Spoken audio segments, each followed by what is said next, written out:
اعوذ باللہ من الشیطان الرجیم بسم اللہ الرحمن الرحیم۔ عالی جناب عزت مآب ڈاکٹر شفیق الرحمان صاحب برق، سابق ایم پی اور سابق وزیر اتر پردیش سرکار، ہماری ترک سماج کے سرپرست اعلیٰ اور ہر دل عزیز لیڈر ہمارے دوسرے سرپرست اعلیٰ جناب محمد عاقل عرف منا میاں سابق ایم ایل اے صاحب، میرے سماج کے، میری قوم کے دیگر رہنما ابوالکلام ٹھیکیدار صاحب، محمد یامین صاحب چیئرمین جویا، شعیب پاشا صاحب، حاجی شاہد حسین صاحب پردھان، تصور حسن صاحب، بابو ممبر صاحب فتح پور، بابو سمیع اللہ صاحب، منظار حسین ایڈوکیٹ صاحب، اور میرے دیگر بھائیوں جس کا نام رہنے سے چھوٹ گیا ہے معذرت خواہ ہوں۔ میں اپنی بات پہ آتا ہوں چونکہ مختصر وقت ہے اور ہم یہاں تعزیتی محفل میں اکٹھا ہیں۔ حاجی افتخار صاحب ٹھیکیا، تو چند اشعار کے ساتھ میں اپنی بات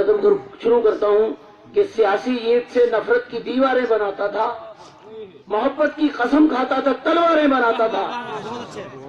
اور مصاحبوں کی صفوں میں بھی میری گنتی نہیں ہوتی، یہی وہ ملک ہے جس کی میں سرکاریں بناتا تھا، اور ہمارے کاسائے سر کو نہ روندو اس طرح بھائی، ہمارا باپ تم لوگوں کی دستاریں بناتا تھا۔ میرے بھائیوں، میرے ایک بھائی کا قتل کر دیا گیا، اسی کڑی میں ایک نام اور جڑ گیا، کچھ لوگوں کے جو یہاں پر اقتدار اعلیٰ میں بیٹھے ہوئے لوگ ہیں، وہ آپ کے ووٹوں سے یہاں سے کہاں سے کنکر سے پہاڑ بن گئے، کہاں سے کہاں پہنچ گئے، اور آپ غفلت کی نیند سوئے بیٹھے ہیں۔ ارے آپ کے اجداد نے اس ملک میں سینکڑوں برس حکومت کی تھی،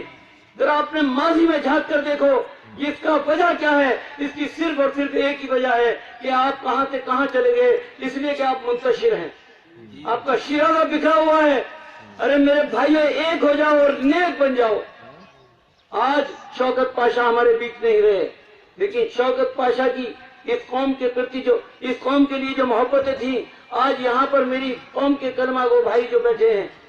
ان سب کے یہاں پر اکٹھا ہونا اس بات کی غمبازی اور عکاسی کرتا ہے کہ شوکت پاشا مقبول ترین شخصیت تھے اس علاقے کی۔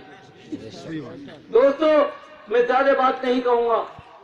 شعیب پاشا بھی اپنی بات رکھ رہے تھے، میں آپ کی ساری باتوں